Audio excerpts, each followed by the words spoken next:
Hindi biro ang hirap ng buhay sa probinsya. Ito ang dahilan kung bakit maraming napipilitang lumuwas para magtungo sa syudad. Naroon kasi ang swerte sa mga taong karamihan ay hanap buhay ang talagang hanap. Kaso lang, iba ang naging sitwasyon ni Tonyo at Enteng. Wala naman sana silang balak na umalis sa kanila. Masaya na sila sa buhay sa probinsya. Kung hindi lang ba, may mga naging parte ng karanasan nila na kahit sino ay hindi makakatulog at habang buhay ng matatakot. Masayang tinanggap ni Tonyo ang kanilang sahod sa hapong iyon. Kasalukuyan silang nagtatrabaho ng arawang pagbubungkal ng lupa sa lupain ni Aling Amor. Pagtatanim ng tubo at mais ang kabuhayan ng kanilang amo. Sinisweldohan sila kada linggo kung saan nakakabili naman sila ng mga pangangailangan sa bahay. "Bukas ulit mga iyo ha!" Nakangiti pang wika ni Aling Amor sa magkaibigan. Usap-usapan sa kanilang lugar na aswang daw ang kanilang amo. Hindi kasi madalas na makihalubilo ang mga ito at piling tao lamang ang kinakausap. Gayunpaman, hindi naniniwala ang magkaibigan dahil may mga pagkakataon din na masinsinan nila itong nakakausap at nakakasama. Saksi sila kung gaano ito kabuting tao pati na ang pamilya nito. Kaso nga lang, may nangyaring trahedya sa kanilang baryo. Ilang buntis na ang nabibiktima ng aswang. Isa ang pinsan ni Tonyo sa pinagdiskitehan ng aswang. Nabuntis ito ng kasamahan sa trabaho, kaya walang ama nang umuwi sa probinsya ang babae. Labis ang lungkot nito, nakamuntikan pang ipalaglag ang sanggol, pero napigilan ng kanilang tiyahin, kaya napakalma ang babae. Masakit man, napilitan si Sheena, ang pinsan ni Tonyo, na ipagpatuloy ang pagbubuntis niya. Inalagaan nila ang pinsan hanggang sa sumapit ang 7 buwan ng pagdadalang tao nito. Dito na nakaramdam si Sheena ng kakaiba kay Aling Amor. Madalas itong bumibisita sa kanila. Binubuyo ng kung ano-anong pagkain sina Tonyo at ang kanyang nanay. Kaya naman nagagawang makapasok sa kanilang bahay. Hanggang sa ang pagdalaw-dalaw ni Aling Amor ay lumalim pa. Nagagawa na niyang pumasok sa kwarto ni Sheena nang walang paalam o pagdadalawang isip pa. Mas naging malapit ito, hindi kay Sheena, kundi sa ipinagbubuntis ng babae. Minsan, nahuli ni Tonyo ang matanda na nakatitig lang kay Sheena. Kakaiba kung makatingin ang babae. Masyadong seryoso at mukhang natatakam. Hindi nakatiis na nilapitan na ni Tonyo noon ang matanda. "Aling Amor, ano pong ginagawa niyo riyan?" Tanong niya pa rito. Ngumisi si Aling Amor at nilapitan si Tonyo. "Tinitignan ko lang si Sheena at ang pinagbubuntis niya, iho. Nararamdaman ko na malapit na siyang lumabas." Napatingin kaagad si Tonyo kay Aling Amor. Pilit na iniintindi ang sinasabi nito. Bakas ang paglalaway sa bibig ng ginang. Napanaka-naka pinupunasan nito dahil sa hindi mapigilang pagtulo.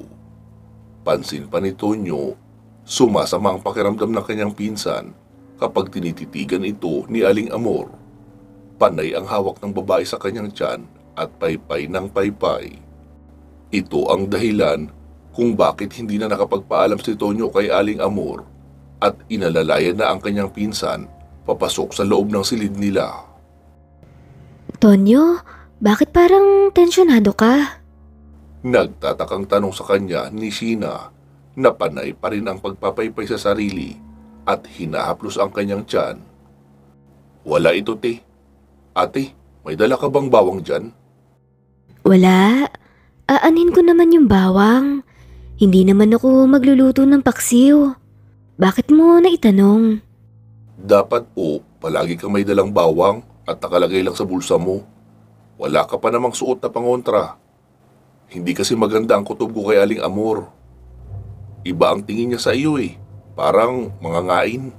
Tsaka, huwag ka muna makikipag-usap sa kanya o makikipaglapit man lang.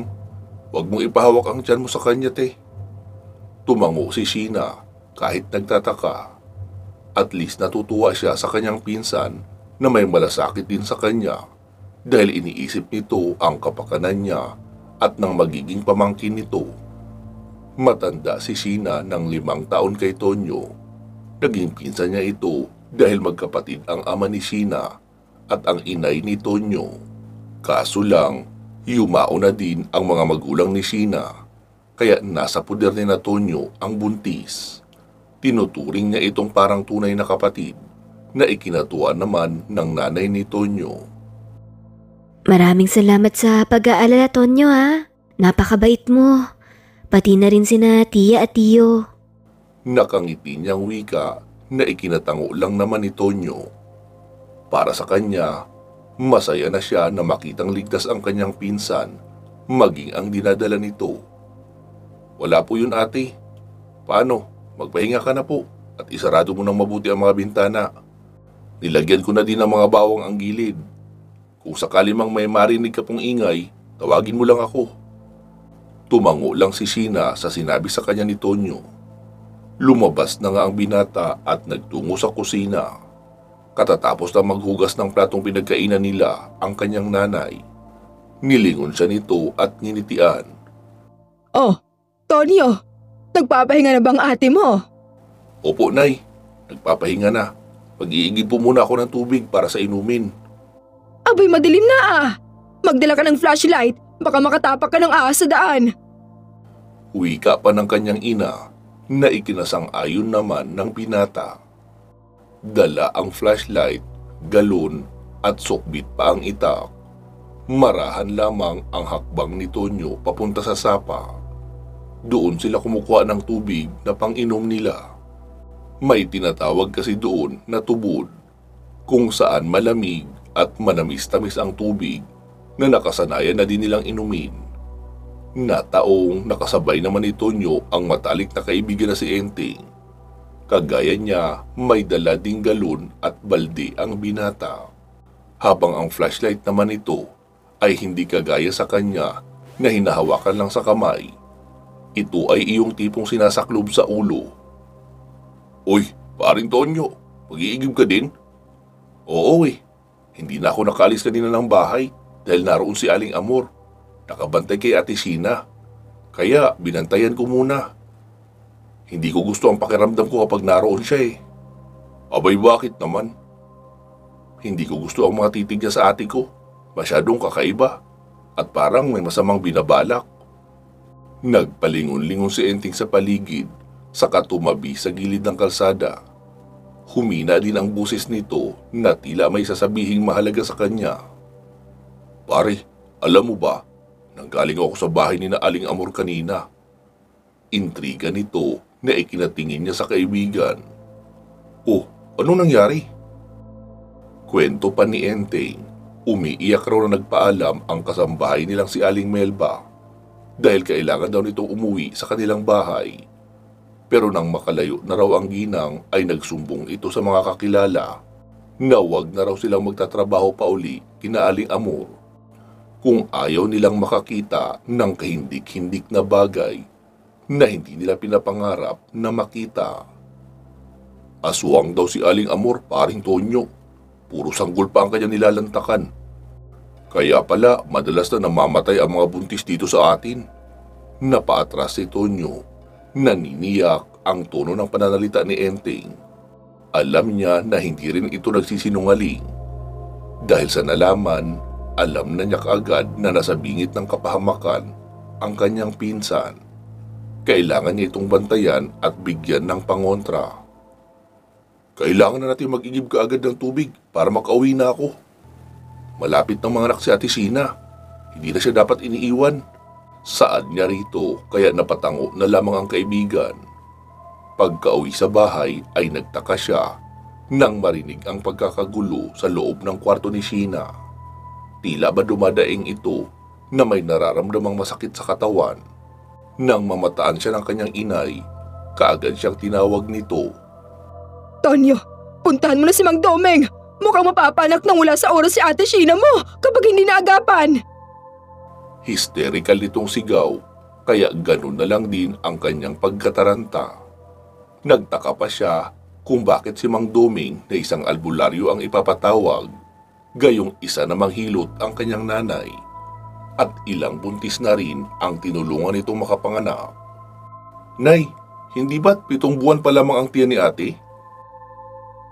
Oo nga, pero sa nangyayari ngayon sa ate mo, baka mapaanak na siya nang wala sa oras.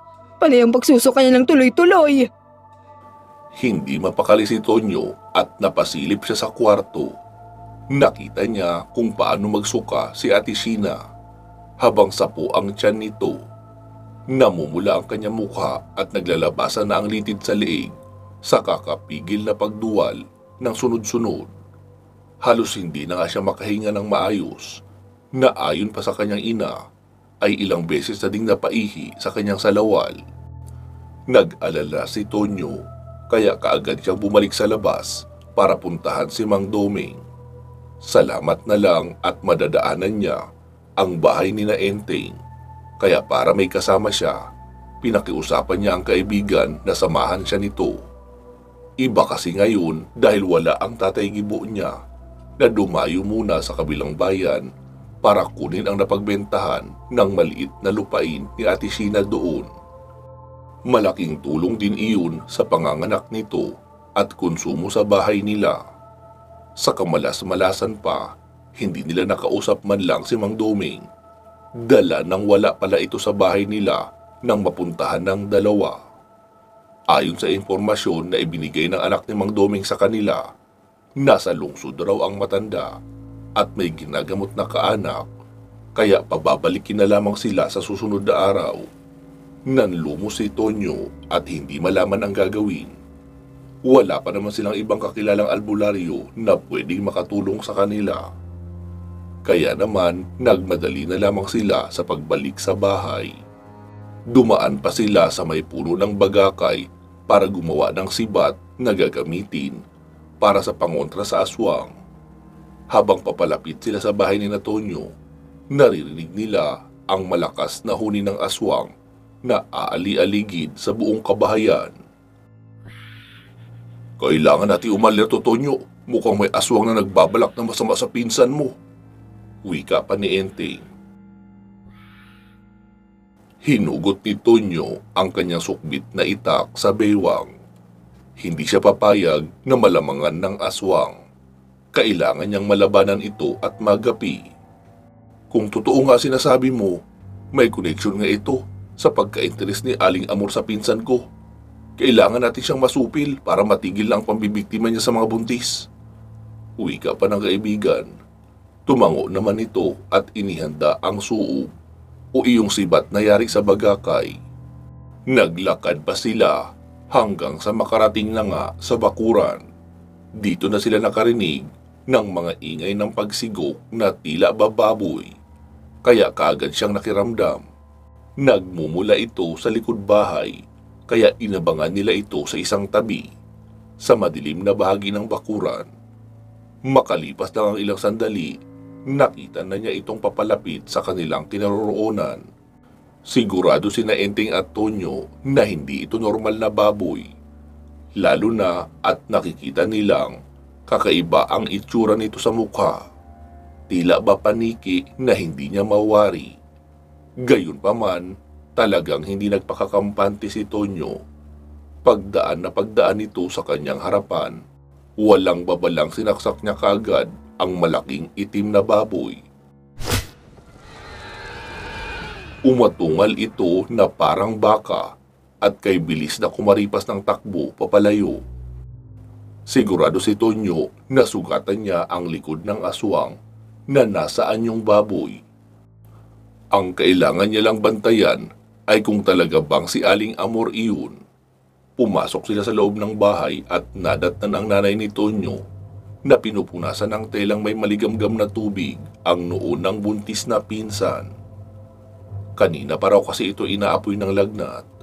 Hindi naman pwedeng uminom ng kahit anong tableta dahil buntis nga ito at malapit ng mga anak. Akala ko nga kung ano na ang mangyayari sa ate mo. Mabuti na lang talaga at nagawa naming itaboy ang aswang na umaaligid-aligid sa bahay. Sinabuhin ko ng maraming asin para hindi tuluyang makapasok. Pero noong bumagsak naman sa lupa, tila naging baboy dahil tunog ng baboy na nasaktan ng narinig naming tunog.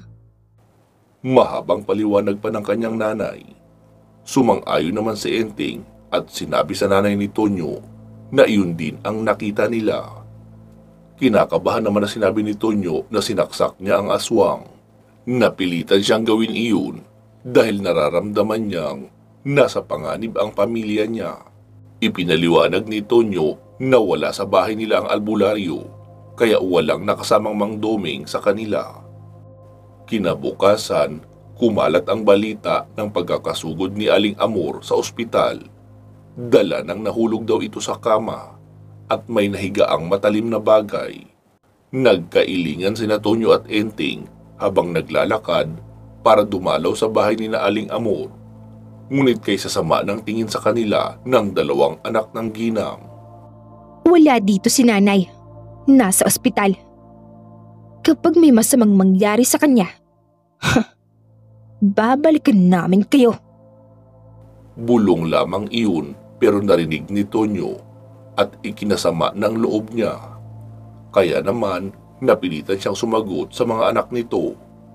Hindi niyo pala gusto na may mangyari sa kanya, bakit hindi niyo siya sawayin sa kanyang ginagawang pambibiktima ng mga buntis? Sa dami pa lang pwede niyang biktimahin, ang pinsan ko pa.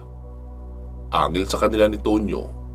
Umatras ang dalawang dalagitang anak ni Aling Amor. Hindi na sumagot pero nagbabanta. Kaya naman umalis na din sina Tonyo at Enteng. Kapag talagang namatay si Aling Amor, delikado tayo pre. Untag sa kanya ni Enteng na ikinailing ni Tonyo. Anong gusto mo gawin natin? Hayaan na lamang silang mambiktima? Hindi ako papayag sa gusto nila. Kailangan nilang magbayad. Sakali mang may mangyari kay Ate Sheena, ipagkakalat ko ang lihim ng pamilyang yan. Isang tinig ang hindi niya inaasahang sasagot sa sinabi niya kay Enteng na labis niyang ikinagulat. Huwag mo nang pag-aksayahan ang panahon ng matandang iyon anak. Ako na ang bahala sa kanya. Wika nito na ikinatuwa ng husto ni Tonyo. Si Tatay Gibo niya iyon. Tay, natutuwa po ako at nakauwi na kayo. Niyakap niya si Mang Gibo at tinanggap ang dala nitong supot na ayon pa sa matanda ay may lamang pasalubong. Nabalitaan ko kaagad ang nangyari kay Sheena, kaya ako nagmadaling umuwi. Kumusta na ang ate mo anak? Pasensya na kung natagalan ako. Ayos lang po tay, mabuti na lang at naitaboy namin kaagad ang aswang. Akala ko nga po, hindi na niya kami titigilan eh. Mabuti na lang at nasaksak ko siya. Pero naging dahilan iyon para malaman namin ni Enteng kung sino ba talaga ang aswang na iyon. Si Aling Amor. Tumango si Mang Gibo. Tama ang kanyang anak. Siya man ay matagal lang alam na aswang ang ginang dahil minsan na niya nakaengkwentro ito sa anyong aso. Kaso may itinatago siyang langis na nakakapagpalitaw sa tunay nitong katauhan na hindi pwedeng itanggi. At dito niya nakita ang tunay na itsura ng ginang. Lamang, hindi niya pa maidiin si Aling Amor sa mga patayang nagaganap sa kanilang lugar dahil mahirap magpakalat ng isang balita na kulang naman talaga sa ebidensya. Huwag niyong isipin si Aling Amor iho. Ano man ang mangyari sa kanya, kagustuhan niya iyon. Wala kayong kasalanan dahil ipinagtanggol niyo lang ang pinsan mong buntis. Ngayong nakauwi na ako naman magbabantay sa kanya. Paliwanag naman ni Mang Gibo. Pero bakit po itay? Kailangan lang natin makasiguro anak. Ibang kalaban ang mga aswang. Kapag kinanti mo ang isa sa kanila, buong ang kanila ang gaganti. Hindi sila titigil hanggat nakikita tayong may hininga pa. Bumuntong hininga si Tonyo. Hindi niya alam na ganoon pala kahirap ang makahanap ng kaaway na aswang. Ano po ang kailangan namin gawin, itay? Kailangan niyo munang lumayo hanggang sa matiyak natin na ligtas na nga kayo. Ipinaliwanag ng lalaki na may naghahanap raw ng houseboy at hardinero sa isang lugar sa Maynila. Kaya naman, nang malaman ng magkaibigang Tonyo at Enting na may oportunidad na naghihintay sa kanila sa syudad, ay sinunggaban na nila ito. Sayang naman din kasi, mula Iloilo, bumiyahe sila papunta ng Maynila. Hindi nila kabisado ang malaking syudad. Pero dahil may nauna na silang kakilala na nagpunta doon, nakampante din naman ang kanilang mga loob.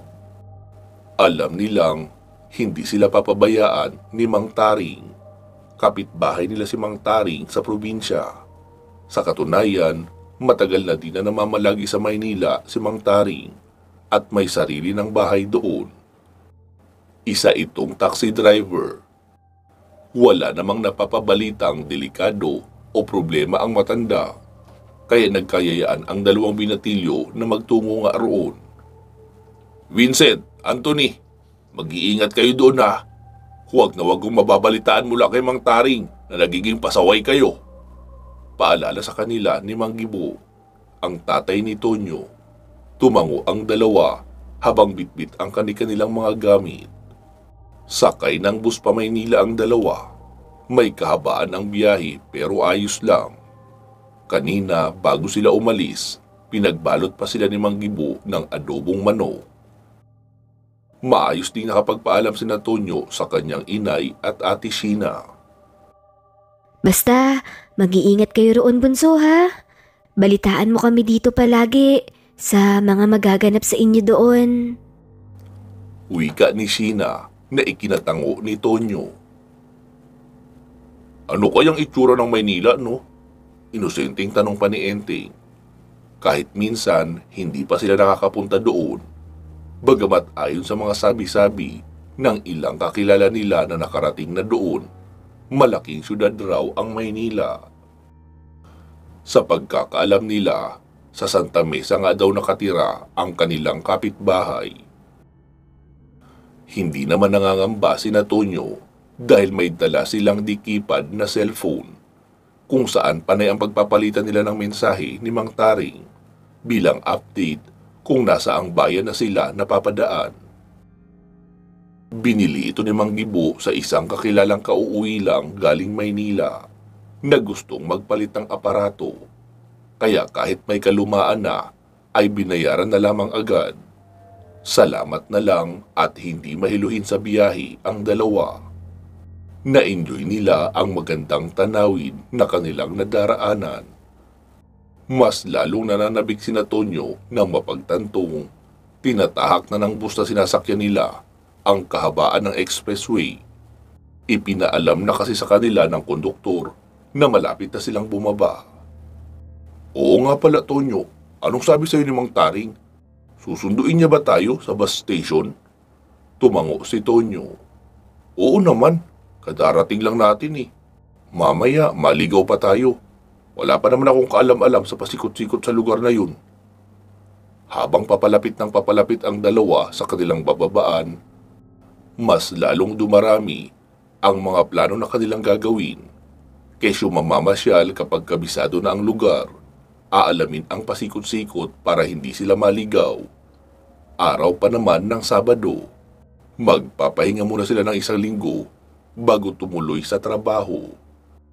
Paano'y bago sila tumulak pa Maynila, ay kinausap na ni Mang Taring ang kanyang among babae na may nais mamasukang houseboy sa mga ito. Pumayag naman ang amo ni Mang Taring. Pagdating nila sa terminal, bumaba na nga ang dalawang binata at tinawagan sa cellphone si Mang Taring. Ilang sandali pa ay lumapit na ito sa kanila. Enteng! Tonyo! Sabay na napalingon ang magkaibigan nang marinig ang tawag sa kanila ni Mang Taring.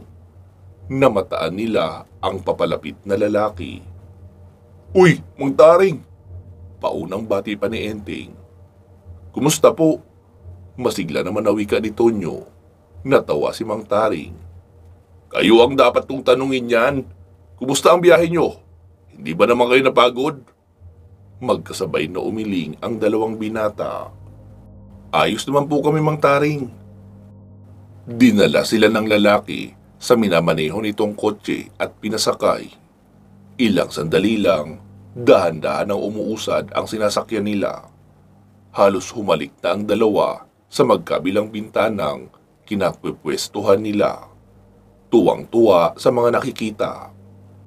Maraming sasakyan, maingay at maalikabo. May nagtataas ang gusali at napakaraming tindahan. May mga taong paruot pa rito, hindi maganda o gaga sa pagtawid sa mga kalsada. Namangha pa sila nang makita kung gaano katayog ang sibilisasyon sa lugar. Ang galing, ang ganda rito. Manghang wika pa ni Enteng. Natawa lamang si Tonyo at hindi na pinansin ang kanyang kaibigan. Napagkasunduan nila na huwag ikwento kay Mang Taring ang dahilan kung bakit sila bigla ang napasugod sa Maynila. Una silang huminto sa isang malaking bahay kung saan nakatira ang amo ni Mang Taring. Nakipag-usap ito sa kanila, si Ma'am Donna. Mabait si Ma'am Donna at madaling makasundo. Sa katunayan, nagkakaintindihan kaagad sila sa kung ano ang kanilang magiging trabaho. Si Enteng bilang hardinero, si Tonyo naman magiging helper ng mekaniko. Malapit sa kanyang amo si Mang Taring. Sa katunayan, kapag hindi pumapasok ang family driver ng amo niya, ay si Mang Taring ang kinukuha para magmaneho.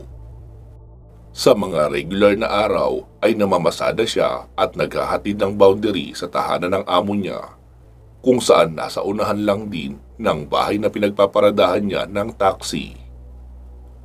Stay out sina Tonyo at Enteng, kaya kada hapon sabay silang umuwi sa bahay. Mula alas 7 ng umaga hanggang alas 5 ng hapon lang ang trabaho nila. Ayos na din para sa 4,000 kada buwan. Makakaipon sila kahit papaano dahil nilibre na ng kanilang amo ang kanilang umagahan at tanghalian. Puwera na lang sa hapunan na masyado pang maagang gawin sa alas 5. Lunes ng umaga nagsimula sa trabaho ang dalawang binata. Naging abala sila at hindi na malayan ang takbo ng oras. Halos hindi din nagkakausap ang dalawa sa dami ng kanilang ginagawa. Nagtagal din sila hanggang sa umabot ang 1 buwan. Mabait naman si Ma'am Donna. Kaso lang, madalas naman itong umaalis tuwing araw ng linggo. Hindi nila alam kung saan ito nagpupunta kasama si Mang Taring, na ginagawa namang personal driver ng babae. Basta ang alam lang nila, tila dinadaanan ng fiesta ang bahay ng kanilang amo tuwing dumarating para mag-duty sa umaga. Nagamay na nila ang kanilang mga gawain na may mga pagkakataon pa ngang hindi na sila nagkakasabay ni Enteng sa pagpasok sa trabaho. Isang araw, kinailangan umalis ni Enteng para mamili ng mga gamit nila sa bahay ni Mang Taring. Hindi kasi sila pwedeng sabay na umalis dahil wala namang maiiwan sa bahay. Katatapos lang ni Tonyo na magligpit ng mga kagamitan na ginamit ng mekaniko at papasok na sa bodega nang makarinig siya ng ingay. Nagmumula ito sa tila basement ng bahay. Ano kayang meron doon? Mahina niyang tanong sa kanyang sarili. Lumapit siya sa basement dahil nasa labas naman katabi ng bodega ang pintuan nito. Bagamat nakalapat ay hindi naman nakakandado. Binuksan niya ang pinto at pumasok. Mabuti na lang at may lighter siya sa bulsa, kaya may matatanaw pa din siyang liwanag. Malaya naman niyang masusuri ang buong lugar, lalo na at wala naman ang kanyang amo. Nasa opisina ito at hindi pa makakauwi kaagad. Walang katulong si Ma'am Donna sa loob ng bahay, kaya wala din makakapagsumbong sa gagawin niya kung sakali. Matagumpay na nakapasok ang binata sa loob at inilawan ang naroong gasera. Nagtataka siya kung bakit merong ganoon doon, gayong may kuryente naman sa buong bahay ng kanyang amo. Sa tingin pa niya, hindi na naaasikaso ang basement dahil makapal na ang alikabo. Hinalungkat niya ang kung ano-anong bagay na nagkalat doon. May natagpuan siyang isang kwarto na kung saan may mga kaldero, lababo na may gumaganang gripo at mga gamit sa paghihiwa. Napalunok si Tonyo at nagpatuloy sa pagtuklas sa mga bagay sa loob. Hindi niya maiwasang magtaka kung bakit may lumang kusina sa loob. Hanggang sa magulat siya nang may makitang mahabang kahon sa isang sulok na sa tansya niya ay kayang magkasya ang isang tao. Ito ang inilawan niya ng gasera. Tinubuan siya ng sindak nang makitang ito ay 3 pinagpatong-patong na kabaong. Bahagyang nakaawang ang nasa pinakaibabaw, kaya sinubukan niya itong silipin. Bumungad sa kanya ang iilang barong at damit pampatay. Magulo itong nakasiksik sa loob ng kabaong. Binalak niyang halongkatin pa sana lahat, kaso may nahawakan siyang malamig na bagay sa ilalim. Tila babalat ng tao, pero kasing lamig ng yelo. Tila huminto sa pagtibok ang puso ni Tonyo. Kinilabutan siya nang sumagi sa kanyang isipan ang posibilidad na may kung anong nakatago sa parting iyon ng kabaong at kung bakit ba may ganoong tinatago ang kanyang amo sa loob ng bahay nito. Nagulat siya nang marinig ang kalampag sa pinto.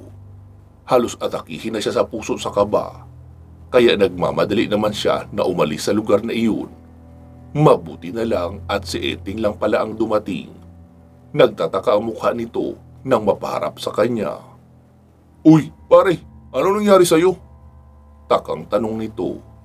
Huminga muna ng malalim si Tonyo saka ikinuwento kay Enting ang kanyang mga natuklasan. Ang lalaki man ay ganun na lamang ang pagkagulat. Hindi niya akalaing magagawang magtago ng kung anong klaseng bagay ang kanilang amo doon. Kahit napakabait nito, may mga tao din talaga na may lihim na nakakaintriga.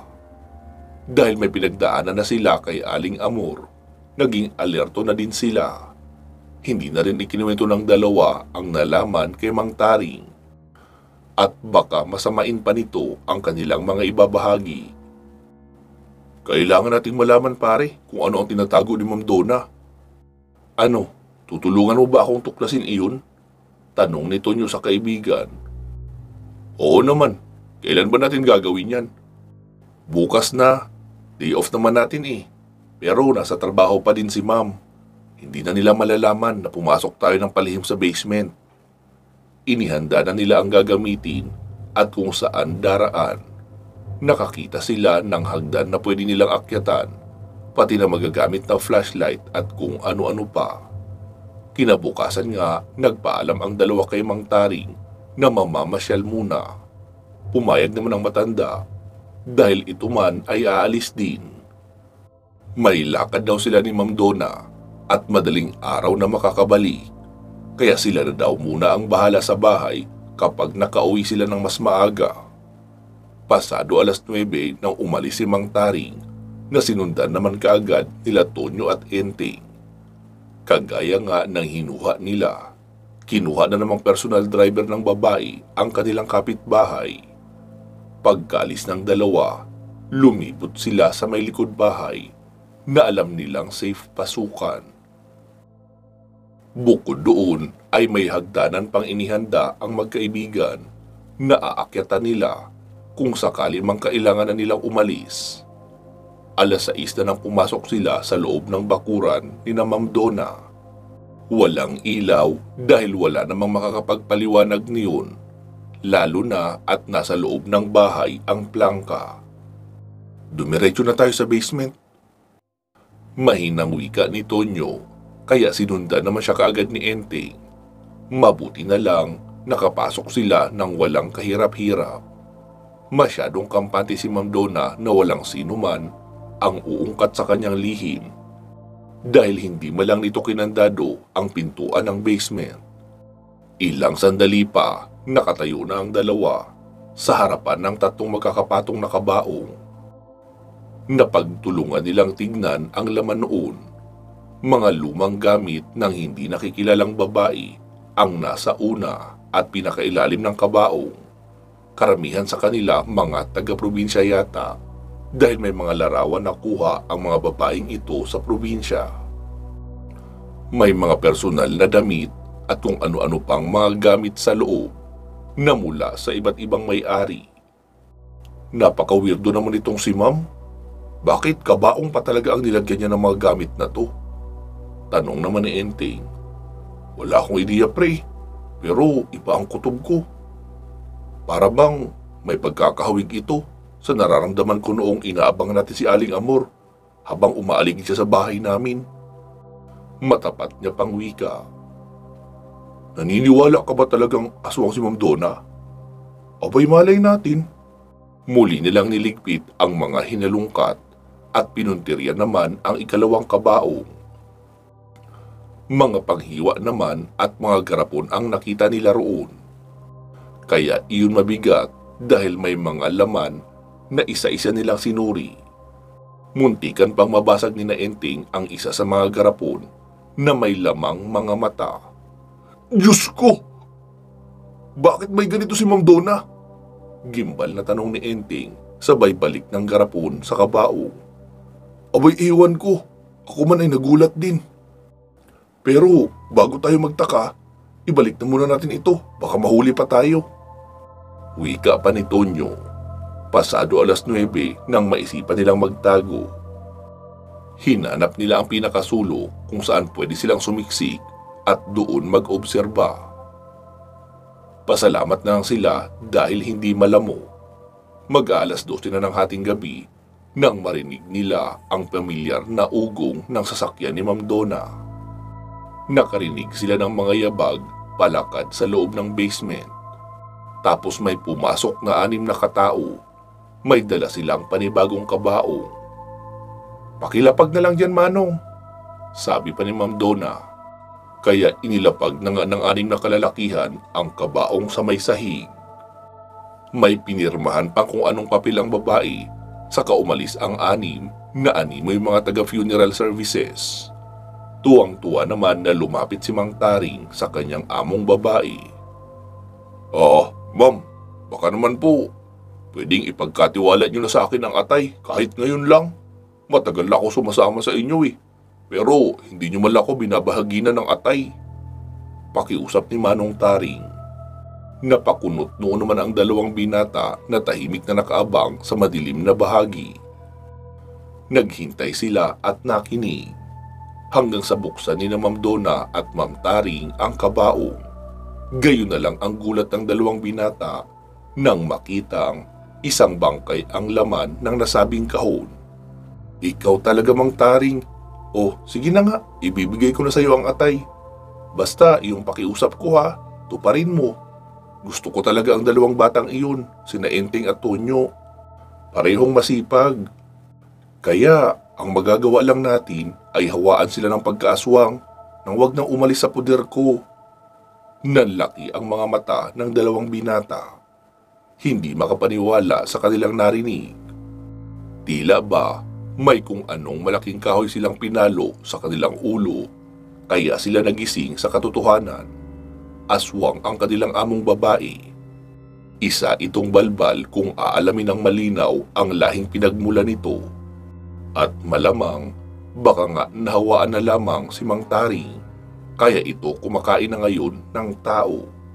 Nasaksihan nila kung paano nilantakan ang 2 iyon. Nasa hinuha ni Tonyo ay binili lamang ni Ma'am Donna sa punerarya. Isang ligtas na paraan para mabusog ang kanilang kumakalam na sikmura nang walang ibang mga tao ang mapiperwisyo. Pero para kina Tonyo at Enteng, hindi pa rin ito mabuti. Dahil nilalapastangan pa rin nila ang pagkatao ng namayapang individual. At kung lalabas naman sila, baka sila pa ang pagdiskitahan ng 2 aswang. Matyagang naghintay ang 2 binatilyo hanggang sa matapos kumain ang mag-amo. Hindi sila makapaniwala na nasimot ng mga ito ang katawan ng kawawang bangkay. Madaling araw na nang makalabas si Tonyo at Enteng. Nanlalalim ang mata nila sa puyat at nanghihina. Hindi dahil sa wala silang tulog, kundi dahil sa kanilang natuklasan. Sa katunayan, pilit na pilit pa nga ang kanilang pagpapanggap nang mapagbuksan sila ni Mang Taring ng pinto nang makauwi sila sa kanilang tinutuluyan para lang ipaalam rito na nagmula sila sa isang disco bar at nalibang sa kakasayaw.